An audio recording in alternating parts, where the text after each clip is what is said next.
Hi, and welcome everybody to another edition of the Winner's Circle Sports Betting Podcast. It's Monday, May the 8th, here on the Winner's Circle Sports Betting channel, brought to you by GamblersWorld.com, where all your sports betting dreams come true. And those are good ones, not bad, Doug. So, no nightmares here. No, yeah, we're all good. Like every Monday, I'm joined by Mr. Doug Upstone of DocSports.com, one of the finest handicappers you'll find anywhere on the internet, folks. Long record of winning success. And Doug, how was your weekend, my friend? The weekend overall, from this betting standpoint, was good. Yesterday was not good, and just was one of those days. And so just write it off, be done with it. And as I explained to even the write-up that I sent to the people that bought my picks yesterday and didn't win with them, is that, you know what? I'm here to make it up to you. So that's the whole goal. Whether it be today, the rest of the week, whatever it takes, that's what's got to get done. That's what I got to do. But still, the numbers are still good. Okay, overall, 11-5 NBA. Most recently, 41-26 long term in the NBA. Hockey, there's nothing I can say about hockey other than I've had some good streaks. And I'm not complaining about this, but just, yesterday was a perfect example of how the playoffs have gone for me. I believe it was my 8th overtime loss with Toronto yesterday. Now, do I think Toronto got outplayed? Yes, I do. Okay. They were the wrong side, but still, overtime, still overtime. So, but that happens. And then baseball, I've had a good run recently, but yesterday, wow. Graham Ashcraft. Now, Ross, I know you follow the numbers like I do. Okay. Yep. And he's pitched really well all season long, facing a pretty mediocre White Sox team. And before you could look up, it's 8-1 and on a way to a 17-4 win by the White Sox. So, yeah, I had Cincinnati in that game. I'm assuming you did as well. Yeah, exactly. The main reason because of Ashcraft. Right. And I looked at the score. It was 14-1 in the second inning. I turned my phone off, turned it back on. I said, this has got to be wrong. 14-1. Wow. Anyway. Yeah. So it happened. So those are, I mean, you don't like to lose, but those are easier to write off because there was no way that you're going to win that game no matter what. So that's how that goes. But otherwise, yes, other things were good. Disappointed. I had, of course, horse racing. I'll just bring that up. I didn't have Mage anywhere. I mean, anywhere. I didn't even consider the horse. But as per usual, and I'm really good at this. As I've said before, when it comes to exacta betting, I'm good at picking the horses that finish first and third and second and third. Yeah. So I'm quite good at, and that's what I did for the Kentucky Derby. I had the second and third choices. And of course, as somebody said, well, you were close. And I said, yeah, I could have gone to McDonald's for $1 meal. And I would have to pay for it. So, yeah.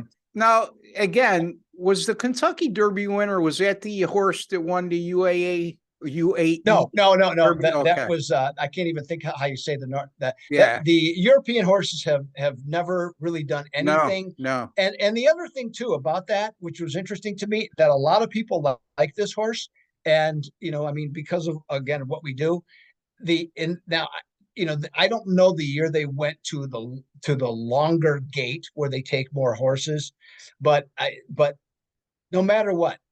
Out of the 17 hole, which is where that horse came out of, 17 has never won a Kentucky Derby. Wow. Ever. Okay. Wow. So I wouldn't even, when I saw people taking that horse, it's like, I'm not even going to consider it. I mean, I'm not going to go against that. No. That doesn't make any sense. Now, if it would have won, hey, you know what? That would have been great. You would have looked brilliant. Yes. Yeah. Well, no, I would have. I mean, it would have been, if it would have won, it would have been, well, hey, you know what? Congratulations. Nice job. You're a great horse. But, I mean, 17, just for whatever reason, it shouldn't be worse than 20, but it is, at least 20's won twice. Yeah. So, so you have that. So anyway, but Mage, I looked it up afterwards. And the scouting report I had from a couple of different sources, all basically the same. Good horse, hasn't run at all this year. Or I mean, it did not run as a 2-year-old, hadn't run in 10 weeks. No horse had ever won the Kentucky Derby without running in the last 10 weeks. And lo and behold, it does. Okay. So it ran a perfect race for him. Congratulations. Well, if anything has been proven over the last two Kentucky Derbies, it's expect the unpredictable. Yeah, well, I You mean, know, all with 20 horses. Well, that's like Empire of Angel of Empire. Um, I'm watching the race as they went around the far turn. He was boxed in, and I thought right there I could just see he was the jockey was looking for that the right spot to hit the right lane. There was no lane to hit. I knew it was over. Right yeah, there because that was my favorite was Angel of Empire, and when he was boxed in, and when you got 20 horses, it yeah. can easily happen. I'm You surprised we don't see more inquiries in the Kentucky Derby. I mean, I know we've had a couple. The one horse, what was it, 2 years ago? The winner got knocked out. disqualified. Yeah, Yep. yeah, and a big long shot finished second. He got the prize, but with 20 horses, trying to navigate your way to find a hole or find a spot, like you just alluded to, very difficult task. And you got to give these jockeys credit; they're the best at their craft. And so, in any event, the Kentucky Derby's down onto the Preakness, Doug, which usually the field shrinks almost in half most of the time. Pretty much, yes. Yeah, Yeah. I mean, I think there'll still be a good field because I don't think anybody's really afraid of Mage to say that they can't beat it, right. from that Yeah. standpoint. But so I think that should definitely draw some attention. But we'll see. Just by next So weekend we'll know. I know that you said that there's a grading process for a horse to qualify to be eligible to even be eligible, I should say, Right. for the Kentucky Derby. Is there any of the same? None. None for None. the Preakness, none for the Nope. Belmont. Okay. Nope. If you want to trot your horse out there, pay your fee to get in. That's basically what it is for both races. Now You the know, so Preakness is a mile and a quarter. What is it? A mile and a quarter? I believe that's what is actually it's the shortest of the three. Okay. Okay, Yeah. that's the case, and then the Belmont's the longest of the three. Yeah. Well, And mile so and a half. Mile and a half. yes, that's a mile and a half for sure. Yeah. Yes, yep, and That takes some stamina. yeah, Um, especially running 3 races in 5 weeks. yeah, The absolutely. But horses. look for a good closer in the Belmont. That's what I like to do anyway. But Sure, in absolutely. any event, the NBA playoffs, Doug. We've seen some, and we're going to be talking the NBA playoffs today, folks. By the way, I'm going to be looking at Philly and Boston on Tuesday, May the 9th, and Doug's going to look at Game 5 of the Suns in Denver series. Both series deadlocked at 2-2, and a lot of which is pretty much a surprise because we thought Denver and Boston would have their way in both series, or some of us did. And it's not panning out that way. It's turning into be a dogfight. Now, ultimately, both of these teams may advance, but it's not going to be easy. So, but it's some interesting stuff that you wanted to talk about in regards to the correlation between a good regular season coach and a guy who's not so hot when it comes to the postseason. And there's a couple good examples out there that we could talk about right now, but I don't want to steal your thunder, Doug. So take it away. Yeah, well, one of the things that and this isn't news, but it comes up pretty much every year when you Yeah. see it, and I'll even throw in another one now that I'm thinking about it is Doc Rivers is I think also qualifies because typically his teams play well during the regular season, but the lack of postseason success is well known. Now, you still have to have the right team in order to advance, but there's just situations where you see that come up, and Philadelphia's has had their moments. I mean, they were I actually thought they're pretty fortunate that they won, and thank God for it's not often you see anymore. Thank God for James Harden, but but Give him credit, bounce back game, right, Doug? After he took a yeah. lot of heat and criticism for his game 3 performance. Two and three. Yeah.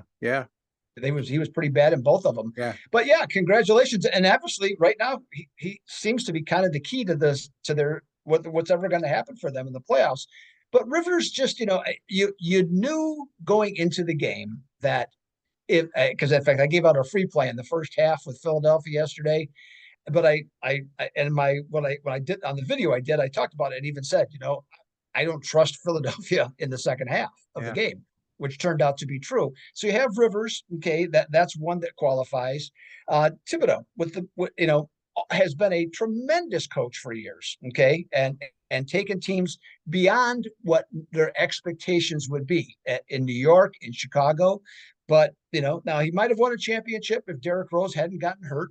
Okay, it was at 2013, I think it was, or something like that, or 2012. He might have. Okay, that team was good enough to do it, but didn't happen. And he's never really had a lot of playoff success. And now we're starting, excuse me, to see something similar with Mike Malone in Denver. Now, again, I'm not saying Denver's a NBA championship quality team, but they were number one seed. They've had a number of very successful, seasons. But for the most part, in the playoffs, and especially at the toughest moments, his teams have not done the job.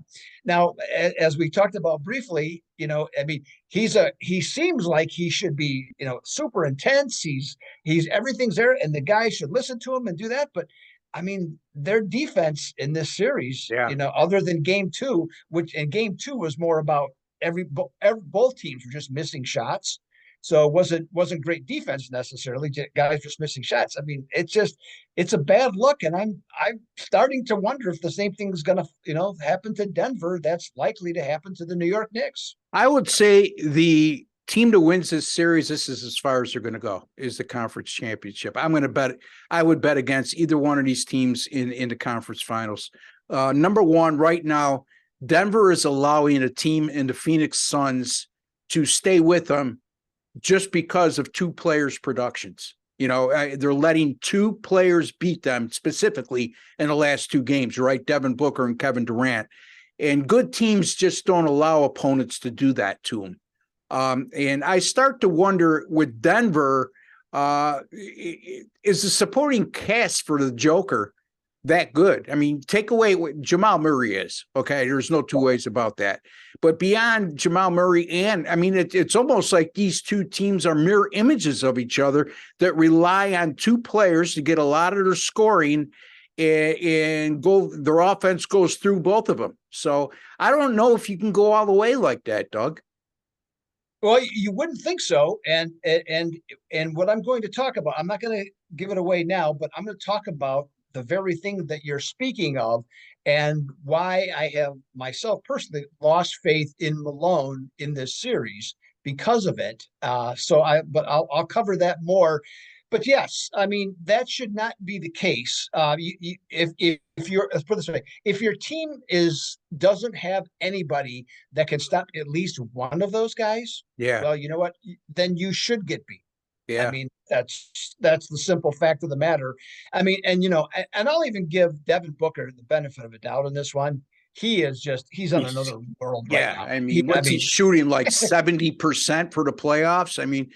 He's just remarkable. In the last two games, he shot 79%, 34 for 43. That's I don't care. And he's not a big man. That may happen with a Shaquille O'Neal or Tim Duncan back in the day, but this guy is not a big man. He his points come from a variety of ways, and kudos to him and kudos to Kevin Durant. They're putting on a show, and Phoenix, as a result, has a chance in this series.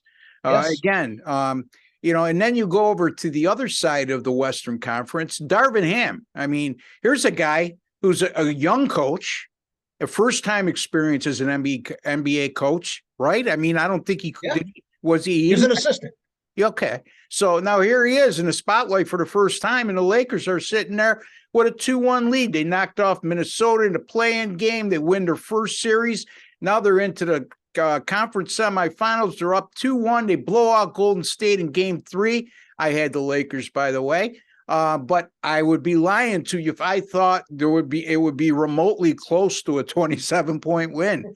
You got to give Darvin Ham a lot of credit. And you get, as opposed to the other two teams we just talked about, yes, the Lakers got star power and LeBron and Anthony Davis. But you know what? The role players are playing fantastic. That's the difference, Doug.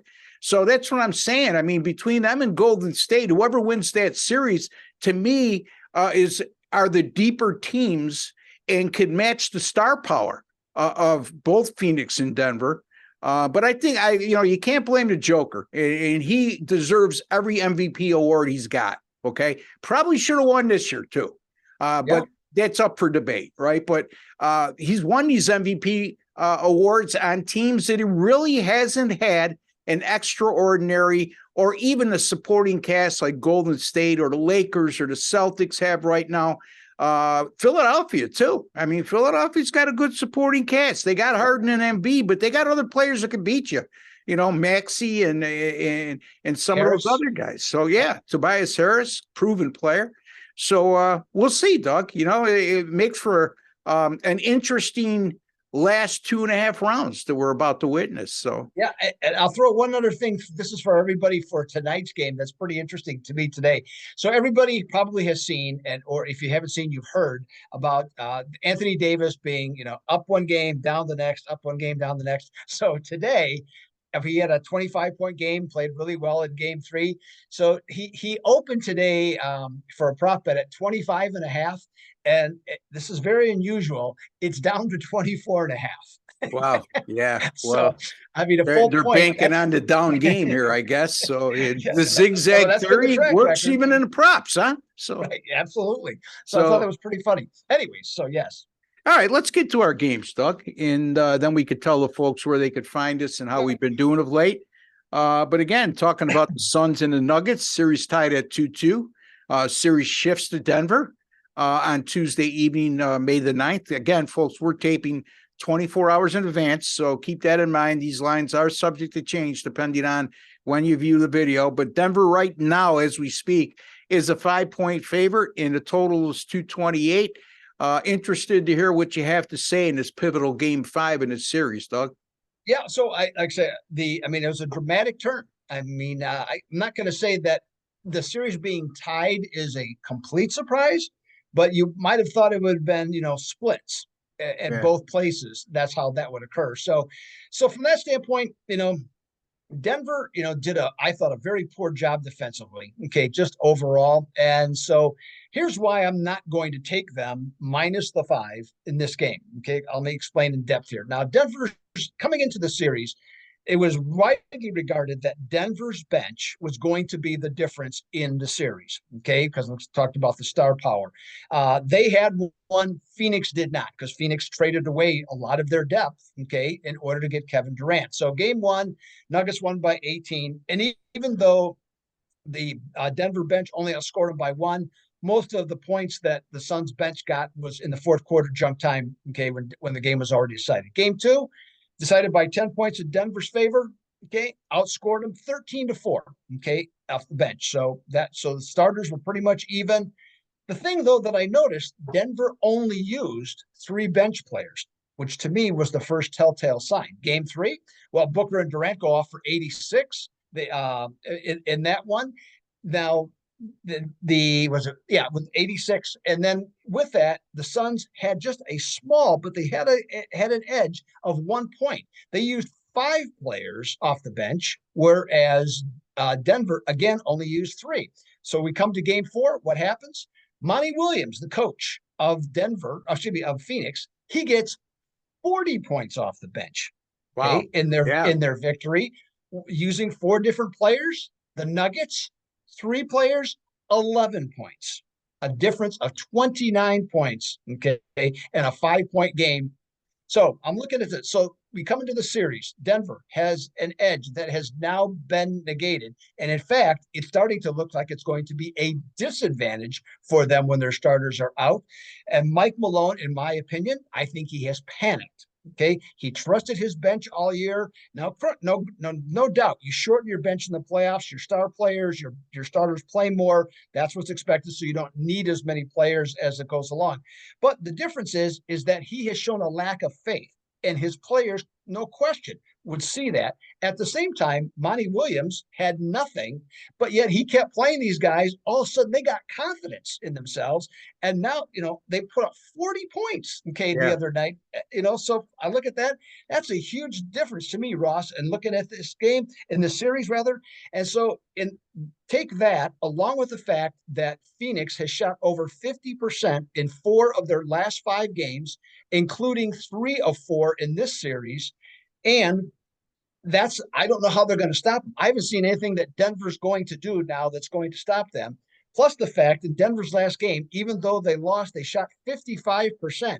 And when Malone's teams in Denver shoot 55% or better, they are 26-45 in their next game, okay, across the board. So myself, with all that, I'm going to take Phoenix to shine plus the 5 over Denver in game 5. Very nice. Phoenix plus the 5 over Denver in game 5 on Tuesday, May the 9th. That's from Doug Upstone. You can find him at docsports.com.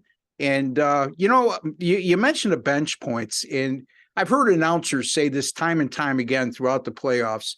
Bench players tend to produce more at home than they do on the road. Yes. Now, I don't know if there's statistical facts to back that up, but what you just alluded to certainly speaks to that. When you're talking about a Phoenix team that isn't considered to have a lot of quality depth, yet they get 40 points from their bench in game 4. Denver, on the other hand, you mentioned a couple, what they had from bench points. You're talking about 11, you're talking about 13. That's not a lot of bench points for a team that's supposed to be deep. You need a lot more contribution than that. The other concern I have is how much can you play the Joker? I mean, if you look at when the Joker's on the floor and off the floor to steal something from the NHL, the plus minus when he's on the floor compared to when he's off the floor is dramatic. I mean, we're talking about a huge disparity where Denver, and again, for those of you who are not familiar with the plus minus category in the NBA, it's, for example, when Jokic is on the floor and playing, how does Denver do in that course of time? If he's playing 36 minutes and while he's on the floor for 36 minutes, Denver outscored the Suns by 12, then he's plus 12 for the game. That's how that works. And if you look at the statistics, it will bear it out that they're a terrible team when he's not on the floor. They're not a playoff caliber team. Go ahead, Doug. I'll make this real quick. I heard this the other day.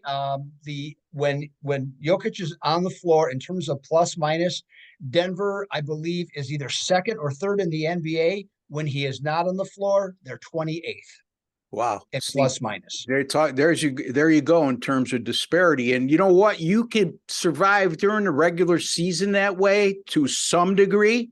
Look at they ended up the number 1 seed in the Western Conference for a reason. I mean, they're doing other things right, but when it comes to playoff time, again, I get concerned when we're talking about a team winning a series as compared to a team making a deep run and possibly winning an NBA championship.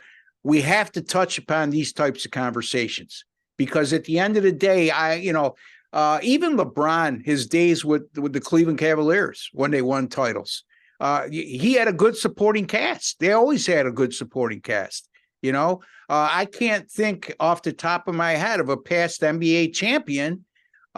Stephen Curry is a one-man show sometime, but he's also has Klay Thompson. He also has Draymond Green. He also has several other key components and has been surrounded by a pretty good cast during those championship years and over the recent times when they've been ultra successful. So again, I don't place a lot of faith in teams that are depending on just solely 1 or 2 players to carry them and hope they get contributions from somebody else, while other teams are getting that type of production from some of that production from their star players, but they're getting that blend off the bench that's very balanced, that gives them more options offensively. Those are the types of things I'm looking for in a deep run, and I don't see it in either one of these teams, Denver or Phoenix. Now, they may win it all, but that's just my personal feeling at this juncture, right?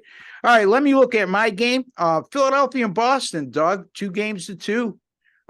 Give the 76ers credit. I had them yesterday and was quite fortunate. I mean, I had an 18-point lead in the second half. I'm watching a movie with my wife. I said, oh, boy, I don't have to look at this score again. I turn it back on. I go back to the score, 2 minutes to go. They're down 2. Here we go. Got a little lucky. I'll take it. Okay, Philadelphia ties the series 2-2. Here's what I'm going to look at in this game. Right now, the Boston Celtics are a 7-point favorite, and the total is 214.5. But I'm going to look at Boston's team total, Doug. It's 110.5 in this game. And now this is a Boston team that scored 111 points or more in 39 of their 46 home games this year. And that equates to 84.8% of their home games this season. They've scored 111 or more. And that includes all 5 of their home games during the postseason. On top of that, Boston has scored 112 or more in all 10 of their playoff games, regardless of where the venue was. So home and away. Boston is also averaging 120 points per game at home this season, and that includes close to 117 in the playoffs. Philadelphia, on the other hand, they're allowing 111.6 points per game on the road. They've allowed 111 points or more in 25 of their 45 road games, which equates to 56%. And they've allowed 117 points per game in their 4 games in Boston this season. They also allowed the Celtics in the 4 games in Boston this year to shoot 53.7% combined from the floor. I'm going to go Boston over 110.5 on their team total here, Doug. I like that because, the Philadelphia in the 2 games that they lost, and, with them being a 7-point favorite, it lends itself to thinking that way, is that they committed a lot of turnovers, and they committed a lot of careless turnovers, which immediately Boston turned into points. So whether the shooting is, great or not, if you can pick up, if you can generate, 12, 14 turnovers, and you get those easy points, okay, out of those, well, right there, even if you have even a slightly below average a shooting night, okay, you pick up those easy points, you go over the total on that. So, Ross, yeah, I'm with you on that one for sure. Yeah, and you know what? Another thing to look at playoff time, how teams do after a loss, especially when we start getting into the end of the second round. There's more of a sample size. And Boston, right now, going back to the end of the regular season, because they don't lose a hell of a lot. So they've gone 6-0 straight up in ATS in their last 6 after a loss, and 8-0 straight up and 7-1 against the spread in their last 8 off a loss. So this is a team that responds very well, and I expect them to come up big in this game. The thing is, I think it's a heavy number, Doug. Philadelphia's got a little confidence going right now, and here's the thing: what scares me about taking Philly, though, is the James Harden factor. You don't know what you're going to get from him. We just joked about it, with the zigzag and going over and under his point total. But at the end of the day, until I see some consistency from him, I'm going to be hard pressed to back a team that's depending on Harden to have 2 back-to-back good games in a row. Just your thoughts there. Yeah, I 100% agree. I mean, James Harden, it's wonderful to see what he's doing, and and his shot has actually been really good. I mean, I haven't seen him kind of like shoot the ball that well in some time, but often, and especially if you remember in the past, as playoff series went on, James Harden tends to go the other way. Yep. Okay. And we have seen that time and time again. Now, he stepped up when his team needed him yesterday. I'm not going to debate that. That was game 4. Okay. Yeah. Now we're getting later in the series. His MO is that he doesn't necessarily perform as well. He's not always willing to take the big shot when it comes his way. So we'll see. Okay. But that line it's just scary enough. I agree. To go either way, it's a tough decision, because you can easily be right and you can easily be wrong. This could be a series that goes 7 games with the home team winning every game. That's the way it looks right now, and we'll see what happens in game 5. But again, all right, so let's get back to our picks. Doug likes the Phoenix Suns plus the 5 at Denver on Tuesday evening in game 5. And I like the Boston Celtics to go over their team total of 110.5 against Philadelphia on Tuesday, May the 9th as well. So, all right, Doug, tell folks a little more in depth on how you're doing, what you may have coming up. Yeah, well, I mean, I'm not going to rehash all that. What I'm going to just tell you is that, hey, you know what? It's that time of year. We've got a lot of stuff going on. The playoffs, it's getting a little bit more difficult. Okay, to pick and find selections, find slots, but that's where the homework comes into play. That's why what Ross and I do. We're diligently looking at these numbers, and like you just brought up about Boston and Philadelphia. You know what? There's nothing wrong with passing. Yeah. Okay, or find a better angle. That's important to do, and that's called money management, and it's called discipline. Okay, so make sure that you do that. It's something that Ross and I do every single day when looking at these numbers. And if there's nothing to do, we don't force plays just to make sales. Okay, Sometimes that's the best picks are the ones you pass on. absolutely So, yes. and especially at this time of year where handicappers, guys in our industry feel pressured to have to make a pick on every game. Right. Yep. You know what? I guess if you're new and you want to make an impression and you're trying to be at the top of the leaderboard, but at the end of the day, when you've been around as long as we've been and we have a customer base that follows us, your objective is to win. Okay. And the people who've been with you a while know they need to be patient. There may be game. I had 5 picks total in all sports yesterday and Saturday, and then I might pass the next day. It's just the way the cookie crumbles, for lack of a better phrase, in the world of sports betting. Anyway, you can find me at rbwins.com, rbwins.com, folks. NBA, since the postseason began, 23-10 combined money line and point spread picks. Went 1-1 yesterday as I lost with Denver, but I did cash in with the Philadelphia 76ers. So that's around 70%, folks, on my sides. Not so good on my totals. And those of you who have followed me for a while know that I real good on basketball totals, but just 3-7 in the NBA playoffs so far. But if you add it all up, 23-10 and 3-7, you're at 26-17, around 60% overall in the postseason. We'll take that any day, anytime, every day, 24/7, 7 days a week. Again, folks, the name of the channel, the Winner's Circle Sports Betting Channel, we renamed it last week. Gamblers World is now our sponsor. And for those of you who have already subscribed, we are extremely appreciative. You are what makes this show go. If you have not subscribed, take a second to do so. You'll see a WC there in the bottom right-hand corner. That stands for Winner's Circle. Click on that, subscribe, hit the subscribe button, and then hit your notification bell, and you'll be notified immediately upon any of our future Winner's Circle sports betting podcasts being published on this great channel. Again, folks, don't forget, give us a like at the end. Until the next time, for Doug Upstone, who will be back with us on Thursday, I will be back tomorrow with Jesse Shule and Sean Higgs. We'll be talking some baseball. Doug will be back with us on Thursday. At that time, I think we'll be talking baseball, if I remember the schedule correctly. But until then, folks, for Doug Upstone and Ross Benjamin, I'd like to wish each and every one of you all the very best. Take care. God bless.